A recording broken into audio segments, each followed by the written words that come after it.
आज वैज्ञानिक एक ऐसे कृत्रिम दिमाग को बनाने में लगे हुए हैं जो सोच सकता है, डिसीजन ले सकता है, रिस्पॉन्ड कर सकता है और चीजें मेमोरी में स्टोर करके रख सकता है। इस ब्रेन का नाम ब्लू ब्रेन है और यह टेक्नोलॉजी ब्लू ब्रेन टेक्नोलॉजी कहलाती है। इसे बनाने का मुख्य उद्देश्य एक मनुष्य के दिमाग को कृत्रिम दिमाग में अपलोड करना है ताकि मनुष्य की मृत्यु होने पर उसके मस्तिष्क में जो डेटा है वो सुरक्षित रहे और हमारे काम आ सके। अब हम यह जानने की कोशिश करते हैं कि किसी और मनुष्य के मस्तिष्क का डेटा हमारे किस काम आएगा। एक उदाहरण लेकर समझते हैं। महान वैज्ञानिक एल्बर्ट आइंस्टाइन जिनकी मृत्यु हो चुकी है, जो कि एक बहुत ही दुखद घटना है क्योंकि हम लोग उनके द्वारा होने वाले और भी नए आविष्कार से वंचित रह गए। उनकी इंटेलिजेंस और नॉलेज भी उन्हीं के साथ चली गई। मान के चलते हैं कि यदि उनके दिमाग का डेटा हमारे पास होता तो उनकी मृत्यु के बाद भी उनकी रिसर्च, इंटेलिजेंस और नॉलेज हमारे बीच होती और हम उस डेटा को ब्लू ब्रेन में अपलोड करके प्रोसेस कर सकते हैं। अर्थात आज हमारे बीच एल्बर्ट आइंस्टाइन एक कृत्रिम रूप में होते और नए नए आविष्कार कर रहे होते। अपितु मैं तो यह कहूँगा कि इस तरह कृत्रिम बुद्धि से की गई रिसर्च ज्यादा फास्ट होती क्योंकि मशीन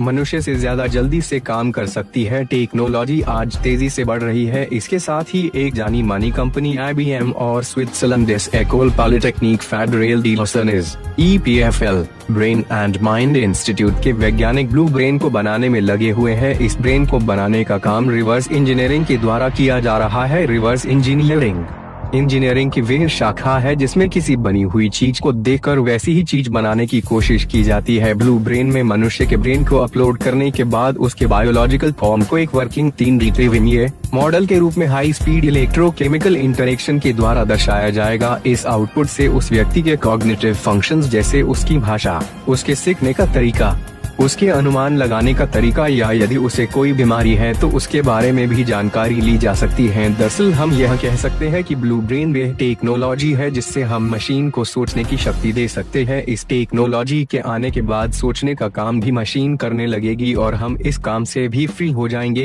यह एक कमाल की टेक्नोलॉजी। तो आपको पहले यह बता दे कि इस टेक्नोलॉजी पर अभी काम चल रहा है और एक अनुमान के मुताबिक आने वाले 30 सालों में यह टेक्नोलॉजी हमारे बीच में होगी और हम अपने आप को कंप्यूटर में अपलोड कर पाएंगे। ब्लू ब्रेन ह्यूमन ब्रेन को और ज्यादा समझाने में भी हमारी मदद करेगा जिससे कई लाइलाज बीमारियों के समाधान को भी खोजा जा सकता है। यह brain super computer blue gene की मदद से काम करेगा जिसके द्वारा यह नेचुरल ब्रेन की तरह ही रिएक्ट कर सकता है और किसी भी व्यक्ति के ब्रेन का डेटा स्टोर रख पाएगा और उस व्यक्ति की तरह ही एक्ट कर पाएगा चाहे वह व्यक्ति मर भी क्यों न गया हो। ब्लू ब्रेन को उपयोग में लेने से पहले हमें किसी मनुष्य के ब्रेन को इसमें अपलोड करना होगा, मतलब किसी व्यक्ति के ब्रेन का डेटा ब्लू ब्रेन में ट्रांसफर करना होगा ताकि ब्लू ब्रेन उस व्यक्ति की तरह रिएक्ट कर सके। लेकिन इसके लिए पहले हमें उस व्यक्ति के ब्रेन को स्कैन करना होगा ताकि हम उसके ब्रेन से डेटा ले सके। यहाँ कॉन्सेप्ट आता है नैनोबोट्स का। दरअसल ये बहुत ही छोटे रोबोट्स हैं जिन्हें उस व्यक्ति के शरीर में पहुंचाया जाता है जिसके दिमाग का डेटा लेना है। शरीर में पहुंचने के बाद ये बोट्स उस व्यक्ति के दिमाग को सावधानी से स्कैन करने लगते हैं और डेटा ब्लू ब्रेन को सेंड कर देते हैं। आज ब्लू ब्रेन बनाया जा रहा है ताकि हम मनुष्यों की इंटेलिजेंस को सुरक्षित कर सके क्योंकि इंटेलिजेंस बने नहीं जा सकती है। यह तो सिर्फ जन्म के साथ आती है और मृत्यु के साथ चली जाती है, लेकिन हमारे समाज को वे इंटेलिजेंस चाहिए ताकि हम जल्दी से तरक्की कर सके क्योंकि हर मनुष्य इंटेलिजेंट नहीं होता है। इसका समाधान ब्लू ब्रेन टेक्नोलॉजी में है। हमें अक्सर चीजें याद रखने में दिक्कत होती है जैसे किसी व्यक्ति का नाम,